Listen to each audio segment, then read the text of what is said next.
After quite some time, we're going to talk about an air cooler, and this time it's not going to be from any regular brand.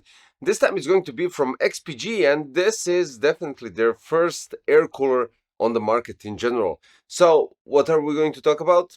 Maestro Plus 62DA, which is a 6-pipe direct contact copper based 230 watts TDP air cooler. So, this gives you all the interesting stuff, right? But that's not all, because the top part is a magnetic gloss finish digital screen, and that's, I have to say, quite cool.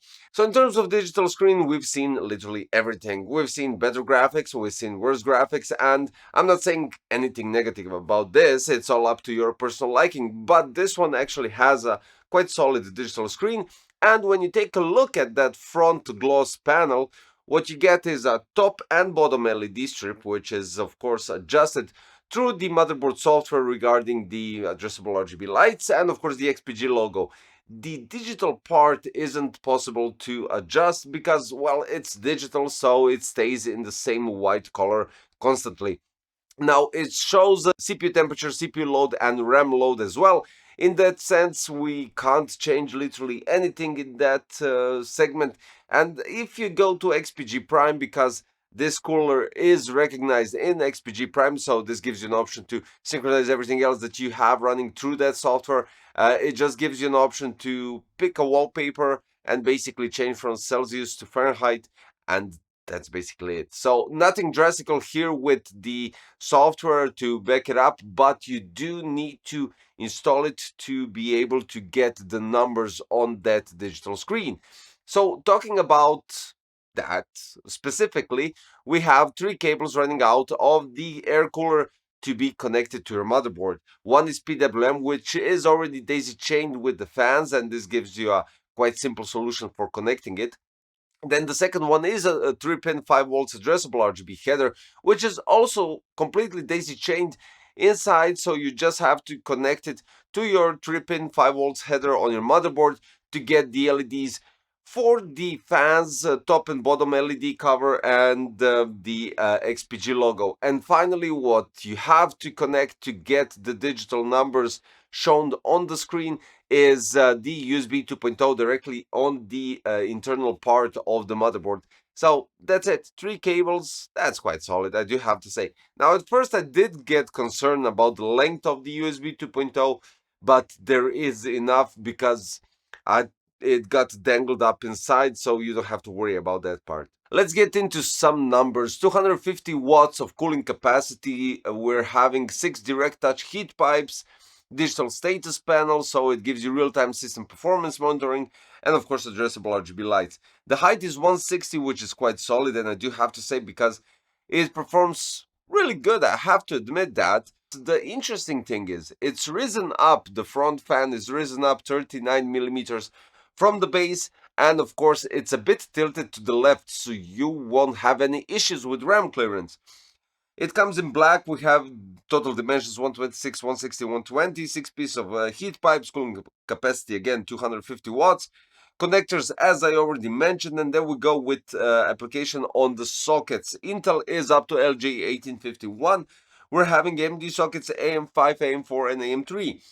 Fan dimensions are 120, 120, 25 with fluid dynamic bearing. Fan speed is from 800 to 1800 RPMs.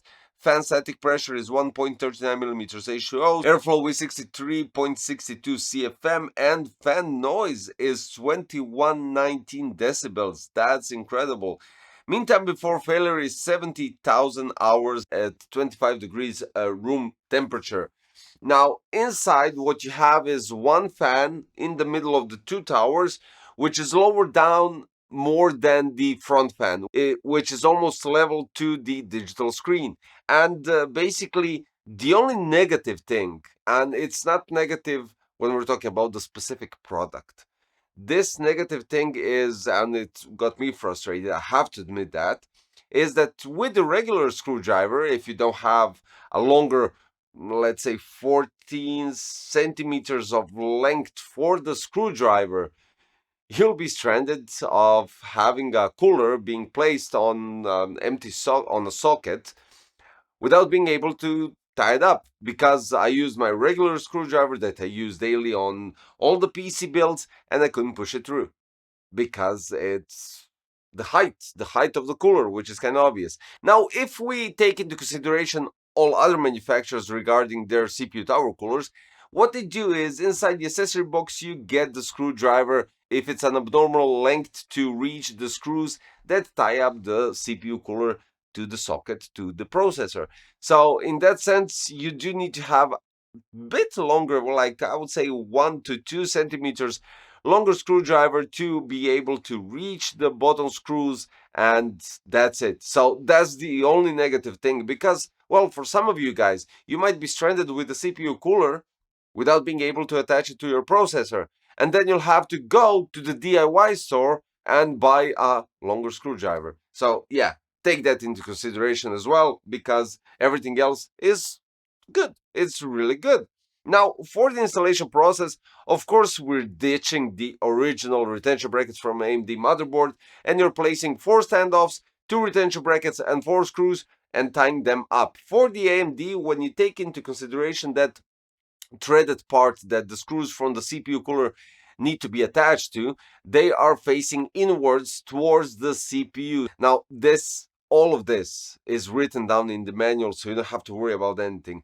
Now, after you tie up and lock everything into place, the only thing that you need to do is grab the thermal paste, place it on the CPU, remove the foil from the bottom part of the CPU cooler, and basically just use a longer screwdriver to attach the CPU cooler to the processor. Everything else after that is basically, well, you do need to remove this magnetic digital display to be able to lock it into place, and then you just connect the cables, and that's it. Since I mentioned that this is magnetically attached, of course we have pogo pins on the digital screen that connect to the chip on the cooler for transmitting the thermals. Yeah, that's basically it. So it's fairly easy to attach it, it's fairly easy to assemble everything, just that part with the longer screwdriver. I'm gonna stop talking about that screwdriver, but that is something that did frustrate me for, well, I would say a 5 minute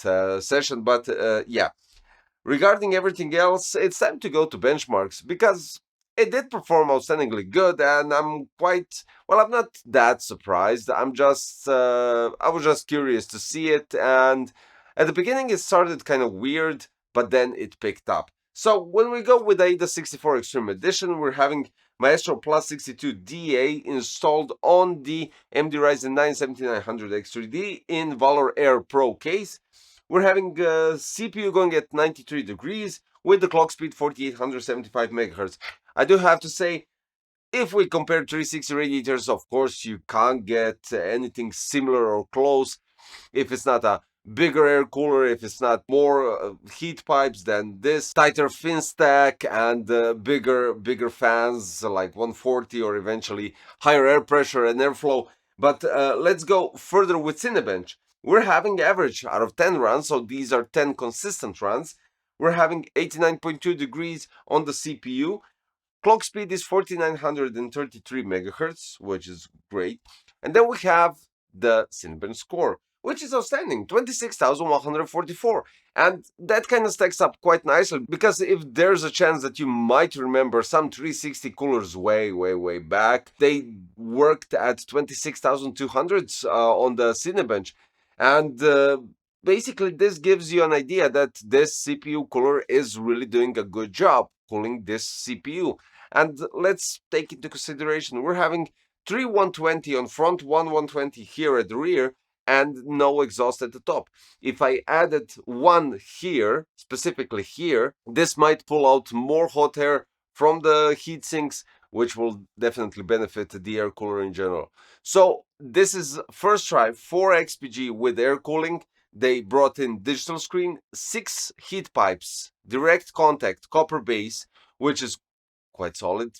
You've seen everything, right? The mounting mechanism is fairly easy. There's no philosophy behind that.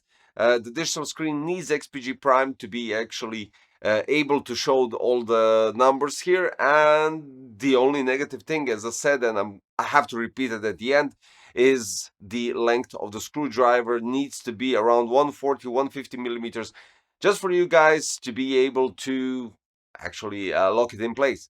And that's it. Yeah, great performance. Visual aspect is quite solid. You have the possibility also to change the LEDs and the XPG logo and pair it up with the color inside the build. The LEDs on the, well, basically the digital part is fixed with white color scheme. So yeah, that's it.